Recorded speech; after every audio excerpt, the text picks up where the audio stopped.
story? No, you tell me the story. Let's see, Gene and I were in Edinburgh. Let's see, when was it? In 68. I guess we were there for about 3 months. And, 68. And we wandered into this art gallery. And how in the world the name John Thompson came up, I really don't remember. But the name John Thompson came up. And then DeMarco told us the story. He said he's Italian. His father was I think either a butcher or baker. And he said he was on a bus in London. I guess he was in uniform right after World War II. Was it? I guess so. Was it that late? Well, anyway, John Thompson got on the bus, sat next to him, and they started to talk. And he told John that in the course of the conversation that he wanted to be an artist, he wanted to be in the art field, but his father was a baker and his father wanted him to be a baker. And he said John convinced him to follow and pursue his own wishes and be an artist.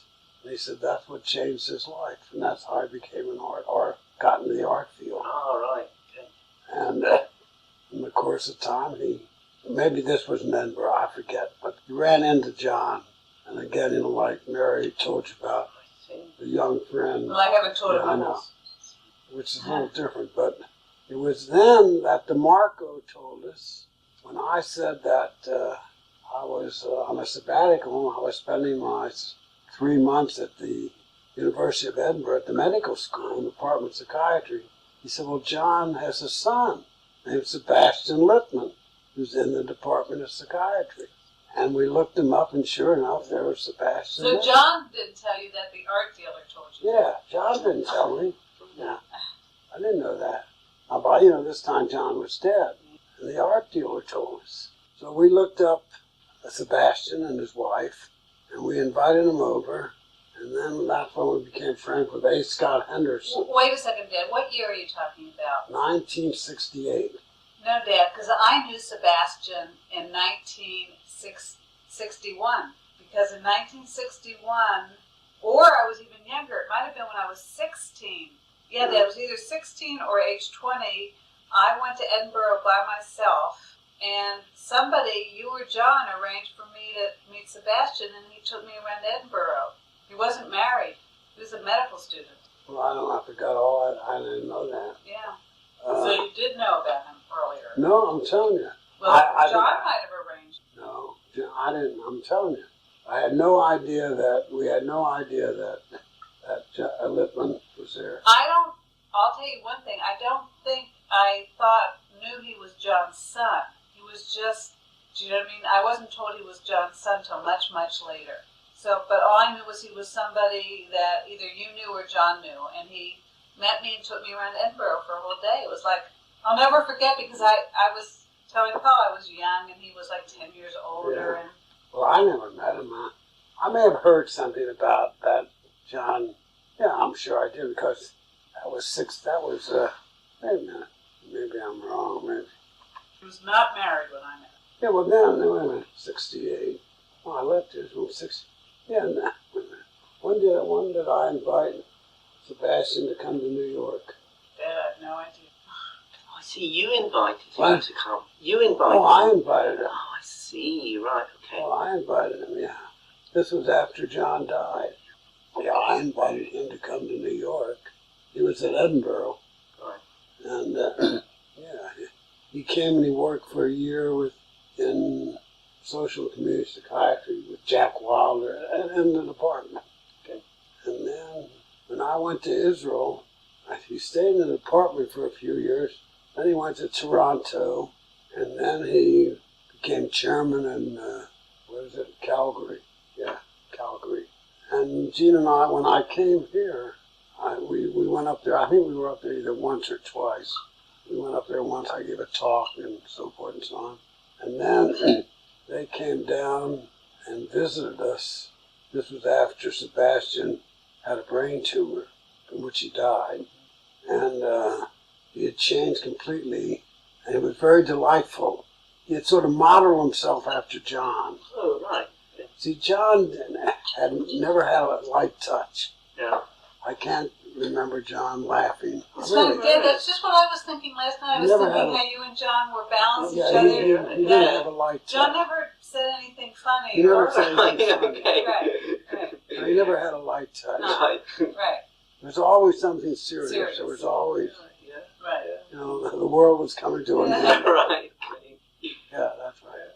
I think that's why he liked being at our house so much, because we were always laughing. Oh, right. Well, And Dad's pretty smart too, so they had no. Oh, come on. They had good No, conversation. but And you want to hear the story of my friend? Yeah. Are you finished with your story about, are you sure? This was a boy who it was a good friend of mine in high school, and named Martin Kenner, and he was very interested in politics and stuff like that. And John came to our house a lot, as you know, and Martin, my friends would come over, so they all met John. So apparently, I never knew this until this morning when Martin called. It was our senior year in high school, the last year. We were all talking about going to college, and John told Martin not to go to college, but to go to Africa. And so Martin didn't apply to college. And then apparently, one day, some girlfriends and I were biked over to Martin's house, and we found out he hadn't applied to college. And we said, that's stupid, you should apply to college, but it's very late to apply to any college now. You know, it's almost over time. The only college we know you could apply to is Berkeley, California, although none of us have really heard of it in those days. And it's only $5. The application is only $5. So Martin applied to Berkeley. That was the only, and he got in. And he only stayed a year there. But in that year, I think he became, or he went back to California a few years later. This is when the Black Panthers, he became the fundraiser for the Black Panther organization. I don't know if you know who they are. Yeah, of course. Yeah. So, a white boy, white Jewish boy becoming in. And it's all, I mean, he didn't do what John said to do. Right. But because John said not to go to college, he... But of course, I can see to Africa, he must have been interested in black liberation issues. Something, yeah. Something. I don't know. I don't know why. yeah, maybe you talked to John about that. He must have talked to John, because it's not like, because I told you, John didn't tell me to go wandering around the world. John told me to go to a particular college, which I never went to. Yeah. St. John's, yeah. Was John concerned very much with civil rights issues? What's that? With civil rights issues? I really don't think so. I mean, we never talked about it. I really don't think so. But John died before the big civil rights movement. John died before Kennedy was shot. John died. Oh, he died. John died in 65. I thought it was only... No. Was the issue of racial discrimination an issue in the Bronx in the 60s? Yeah, it was. Oh, we had a lot of trouble. Sure, they sat in my office. They took over one of the hospitals. Oh, yeah. But this was, I think it started after 65, yeah. Yeah, I think it started after John died. Although it was 63, wasn't it? When was the, I forget. It was just coming up, wasn't it? Yes, I wonder whether that was How was it for John? Because he was not Jewish, but in this medical faculty, which was attached to a Jewish university, and it was a Jewish medical school, wasn't it? Well, it was Jewish, not everyone, not all the students were Jewish. Right. Yeah. It was But a lot were. it was Jewish sponsored, like all the other, like Yale and Harvard, except it occurred late. But Yeshiva was a Orthodox university with a president who was very ambitious, who wanted a medical school. His name was Sam Belkin, and he got it. And there was political help too, of course, but I think John's religion, from what I could gather, a few times we talked about it, and we didn't talk about it much because I wasn't very much interested in Catholicism or religion. He talked about it in terms of its spiritual meaning, and I told you he used to go to church when he came out to Larson every weekend. Did he mention Martin Buber at all? Martin Buber? Yeah, he knew Martin Buber, yeah. He knew Martin Buber? Yeah. Because Martin Buber came to New York, didn't he, in the 50s? Do you think John had contact with him then, or did it was previous? I don't know. He wasn't in. I don't know. I really don't know. I told you, I really knew nothing. We knew nothing about John's life outside of when he was at the hospital and when he visited us. We knew nothing about it. We had never invited us to any event. We never went out to dinner together. I mean, except when he was with us. How did he happen to invite you to his apartment that one time, Dad? What was the occasion? What?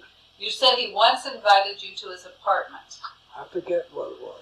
I really forget. It was just once.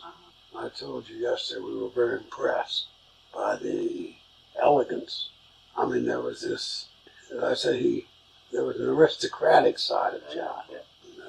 And then, as I told you too, I mean, it was hard for me to believe that he was a good swimmer, that he was a sailor, because it just didn't. You mean his death, you're saying? Huh? Are you talking about he just didn't look like, he didn't look athletic. He didn't look athletic. And he was a little plump. I mean, in the later years, yeah. I mean, when I think, Dad, that he died younger than I am, he looked much older, wouldn't you say, than I, he looked like at least 10 years older than I am. He died in 65. He was what, 61 years old? He was born 1906, May 1906. 1906, yeah. He had 4 photographs. I mean, when I went to the Bronx, there were 4 photographs with dedications. One was from Psychiatrist, Adolf Meyer. The name Adolf Meyer? Oh, sure, Adolf Meyer. And that was dated 1939. Yeah, he must have visited Adolf Meyer.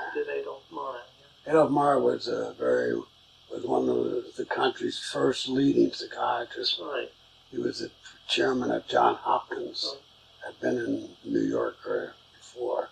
What were the other ones? There was one from the Princess of the Netherlands. Wow. It's signed Blackie Wilhelmina. So she must have become Queen Wilhelmina then. Yeah. Let's think. One is from a French theologian called Jacques Maritain. And Maritain had been in New York during the Second World War. Had been involved at the He was pretty famous too. It's a sort of social Catholicism. Yeah. And he had several books of Jacques Maritain. And there was at least one, it was inscribed from Ovive, so that perhaps Ovive, was, so that Maritain was, I think, quite important for him. And the last photograph was from Cajal, the famous neurologist, Spanish neuropathologist. They got the 4 photos. I thought were interesting. And then he had several books with dedications. There was one from someone called Ronald Boothroyd. Ronald Boothroyd. Who was he? I don't know. He was some poetry, but he was clearly a close friend from the dedication. Was he an Englishman or was he? I don't know. I just wonder whether it was a name that occurred to you. Let's think. He had a lot of Martin Buber. Was there a link to someplace, a monastery called Gethsemane? Oh yeah, he visited, what's his name, Thomas Merton. Thomas Merton, Do you know who Thomas Merton is? Not really. Well, Thomas Merton was most famous Catholic in the country, in our country. The 7 Mountains, what was it? I never read it. He truly was like the most famous Catholic in our country. Lived in Kentucky, right, Dad? Yeah, Gethsemane's in Kentucky, huh? And Thomas Merton. The most famous like Catholic intellectual that everybody else heard about. Maybe Lorraine could tell. No, actually, Lorraine's friend, who was a good friend of Thomas Merton, and I read all the stuff, all their correspondence and whatnot, and I didn't see any mention of John Thompson's name. But I'm sure I know he visited Thomas Merton in Gethsemane. But I'm thinking Lorraine could tell Paul about Thomas Merton, or you can if I don't. What about John and Mexico? Did he talk any about Mexico at all? No, not to me. Not up to you. Because he certainly visited there about 1946, something like that, 47. 47. Yeah, he went to Mexico. Perhaps it was 47. He was there in Mexico, but he was there before in the 30s, and there was he was on an expedition to study a particular disease. Oh, wait a minute, there's another story. Oh, yeah, about Mexico. Jesus. A strange story. Yeah. It's typical of John. He was visiting in Mexico. When was this now? Let's see. Oh, this is when we were still in Boston. So this was in 1938. Yeah. Yeah, this was in 1938. I really forgot all the details, but roughly, he went to Mexico. He sends a cable or a telegram to a friend of ours who was in Pittsburgh, David Koskoff. Koskoff was a neurosurgeon who we knew, who was a close friend of ours. I don't think John even knew him. He was a close friend of ours. He was a chief resident of neurosurgery at the Boston City in 1935-36 when I was a first-year resident in neurology. And they lived right around the corner, and we became very close friends. And in 36, Ing went to Pittsburgh as the head of neurosurgery at Montefiore Hospital. And he gets a telegram or telephone call or something from John Thompson. And John telling him to meet him at the airport and bring intravenous fluids and all sorts of stuff. Yeah, very dramatic. That he was bringing a patient from Mexico City to Boston. And he did. He arrives in a chartered plane in Pittsburgh, and he goes out with an intravenous setup. Then he telegraphs or telephones Stanley Cobb. And Stanley Cobb was professor of psychiatry at Harvard and head of psychiatry at the Mass General. Very famous. Mm-hmm. To meet him at the airport. Okay. And with an ambulance or some damn thing like that. And Cobb does. And they bring this patient who's in some sort of acute psychotic state. Yeah. A young woman. Okay. And they brought her to the Mass General, I guess. And then I think her husband came, or her husband was with her. And I remember John, we were living in Cambridge, and this was our last year in Boston, 38, 39. And I remember John brought this man, I think he was German, I'm not sure. And I remember him in our little apartment, and he kept on looking out the window. And I went, what the hell is he looking out the window for?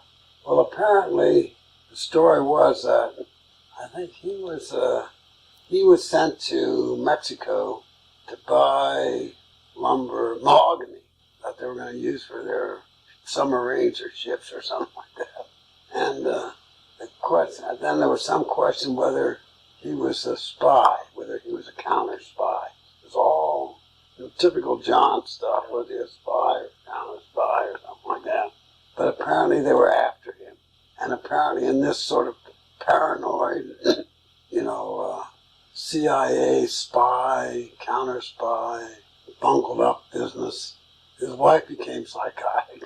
See, okay. I don't know if that's what the truth is, I forgot, or I never knew. I never met her. But that was typical of John. Right. Imagine calling the chairman of the department, It also makes me think about the family he had in Mexico. I mean, if his father's the manager of Shell Oil, his father's like a top executive. Do you know? Like one of the probably richest men in Mexico. Think about it. Yeah. And so he would move along not just this is not the upper middle class we're talking about, it's the upper class, I would think. And so, who knows if they're spy, and the fact that he was sent to a private school and... Right, yeah. Where did he go to school? But he went, his records say that he went to a school in Lausanne in Switzerland, and then he went to a school near Edinburgh, one of these British public schools. In private school, there's one called Loretto, there's one called, I think, Fettes College, something like that, where I think Tony Blair went. And those schools, they keep their records very well of the old boys. And so what I'll try and do, I'll contact, there are only a few of these old public schools around there. So I presume that he went there, and I'll work that out, exactly which one he went to. And then they often have like school magazines, and so I've got some things to do. I'll look at the school magazines. Where did you go to university or college? Stanford. Stanford first, and then Edinburgh. I didn't either. I didn't know that. Did you? No. It was on the basis of Stanford that he got the Swarthmore appointment. From Stanford? Yeah, that's right. He was in Edinburgh. There was somebody there called Pan Unger. And this Pan Unger is a friend of Detlef Bronk. Who? Detlef Bronk. Oh, yeah, Bronk, yeah. And Bronk at that time was very famous, yeah. Mm-hmm. He's at the time at Swarthmore. Yeah. And he hires John to do his teaching. I think he goes then to England, something like that. He was in physiology. Physiology, absolutely. And that's what... See, I don't think he ever had any psychiatry. Right. But there's obviously this... that was why this photo from Adolf Meyer was interesting, because it shows that he must have been serious about psychiatry in 1939. I don't know. But you're right, there was no formal clinical training at all. No, he didn't take clinical jobs. So did he have an MD? Because when I was reading one of your articles, I couldn't tell. Yeah. From Edinburgh. From Edinburgh. And his MD was then recognised in in Canada. He had his MD recognised in Ontario in about 1942. How was it for him coming to New York? Did his MD need recognition? I don't know. I just assumed he had an MD. I don't know. I really don't know. Because normally with the British qualification, you would have to do some additional examination or something. You mean whether he was licensed? Yeah. I don't even know if he was licensed. That's what they're... He probably wasn't, would be my guess. Well... I can check an American Medical Directory to see whether he was licensed or not. Yeah, maybe it was his idea for me to go to Stanford. Because nobody else, in those days, nobody from the East Coast went to Stanford. I hadn't heard of it. Where else would I have heard of it? We heard of Stanford. Yeah, but you didn't suggest it to me. Well, we... The only person I did know, the Perlmans, who were originally from Colorado, they were vice president of the train, Liz's friend. You mean of New York Central, yeah. Yeah, he went there, but I knew him slightly. That's the only place I could have heard of it was from that boy and John Thompson, because none of my friends, nobody heard of it, believe it or not. Really? When I went there as a freshman in 1959, there were only about 11 students from east of the Mississippi. But it was good. Yeah, it was good. Yeah. It was a good school. It's not like now. It wasn't very diverse, as I know. There were very few Jews, almost no Jews, so I'm sure there was some Jewish quotient. They were mainly 90%. Ted Myers, who was here the other day, was from California. Went to Stanford. He was a tennis player. This was way back in the 40s. Stanford was well known then. Dad, it wasn't known in my... Very. If it weren't well known, you didn't apply. How should I put it? If you said, I want to go to J. Pickwick College, and we never heard of it. What do you mean that Stanford? When there was a medical school? Dad, it wasn't people in my social group, Dad, did not go further than Chicago. It wasn't, I'm not saying you didn't hear of it, but, maybe graduate school, but all I'm saying is, that's all I'm saying is people didn't go to college. The furthest anybody went to college was Chicago, the University of Chicago in those days from New York. Or Michigan, the University of Michigan, University of Wisconsin.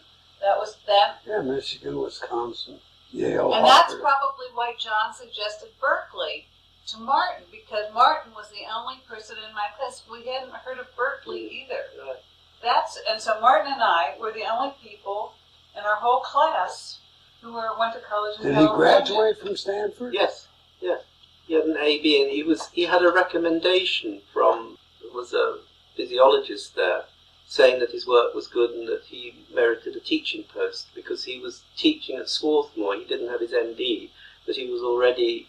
I mean, I've got this correspondence and telegrams I found where he's very keen on his salary. He really negotiates very, very hard to get. So he went. And he was only like 21 years old. Yes, that's right. He went to Stanford undergraduate. Undergraduate. And then he did a postgraduate work? Well, then... You don't go to...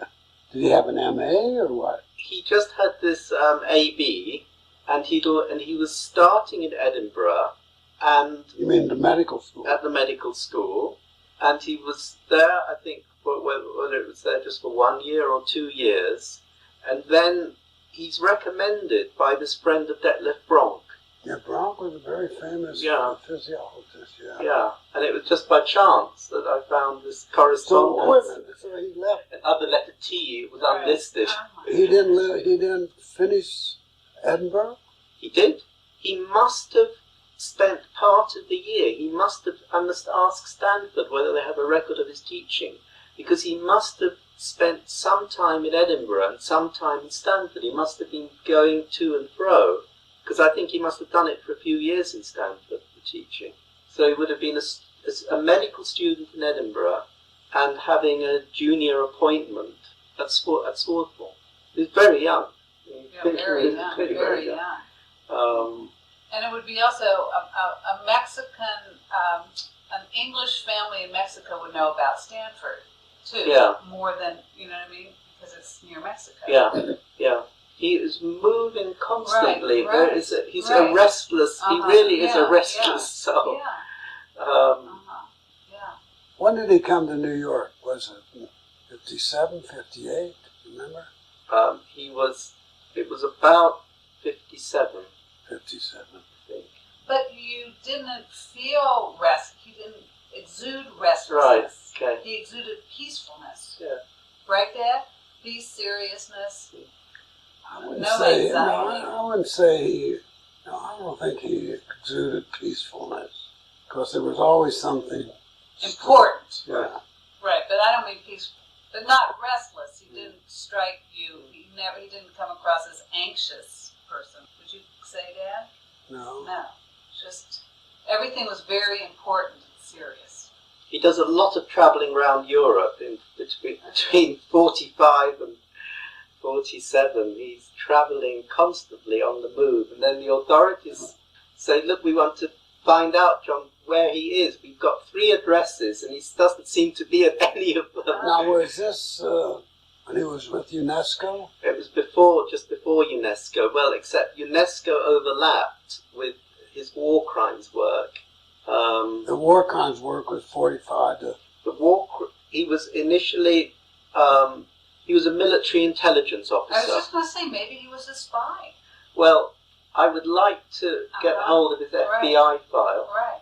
Because it has such a complex... Yeah, maybe he was a spy. And then the story of the Mexican that... Right. Did he... I mean, politically, how would you place him politically? Well, I would place him as a liberal. Oh, yeah, definitely. Yeah. Otherwise, he wouldn't have been hanging around with us. Do you remember his views on the Spanish Civil War? On the Republicans and Nationalists? And Franco? Yeah, I mean, he was anti-Franco. He was anti-Franco. Yeah. Did John ever talk about going to Spain? I think I used to wonder why he never talked about going to Spain. Well, what's his name? Cajal was anti-Franco. Right. Yeah. Remember, he was friends with Dorothea Day. I told you. Yeah. I mean, she was not just a liberal Catholic; she was like a radical left. Radical left. Radical left. And wouldn't you say Thomas Merton wasn't? Wouldn't you say? I don't remember what. He was very liberal Catholic. Oh yeah. Too. Yeah. Sure.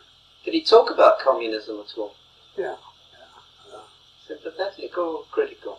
Yeah, I told you he was most involved or upset about the Hitlerism and anti-Semitism and fascism. But what about the communists after the Second World War? Stalin, and did he say anything? Well, or the communists in France? Because at that time he's with the sort of social Catholics Right. centre, Right. and that seems to me to be distinct from groups further from sort of radical left. He's not Right. on the No, it's only radically left within Catholicism, Yeah. not within. What's that? I never heard John say anything nice about Russia or communists. No. No, it was not. Or critical. Did he say anything critical? I The only hatred I told you I ever heard John express was towards the Germans. Uh-huh. There was a really deep hatred. Do you think he went to Russia? Huh? Do you think he went to Russia? Did he go to Russia? Did John I ever? don't I know. don't know. It's interesting, a deep hatred of the Germans. I think they gave him a hard time with UNESCO. They were not grateful for what he was doing. No, I read your paper that went. He wanted to bring to Germany a lot of international resources and to bring the Germans into the because the Germans had been cut off under him. Yeah. And he wanted the UNESCO program, they had a youth program, they had a social science program, they were very youth psychology, they were really interested in education, and he all these schemes that he was trying to set up, he had very little support in Germany.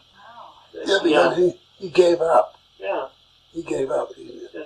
That's why he went back to England in child psychiatry. It's interesting. John went into child psychiatry? Yeah. Yeah, I mean, it's interesting, that when you just talk about what he wanted to do in Germany. Yeah, he was very involved with the youth program for youth psychology. That was his. And he picked up these 4 or 5 boys that Yeah. sort of semi-adopted. I don't know if he adopted them officially or not. Interesting. Uh-huh. Were these 4 or 5 boys, were any of them Jewish? I think one was. I know one was. One he came to the States.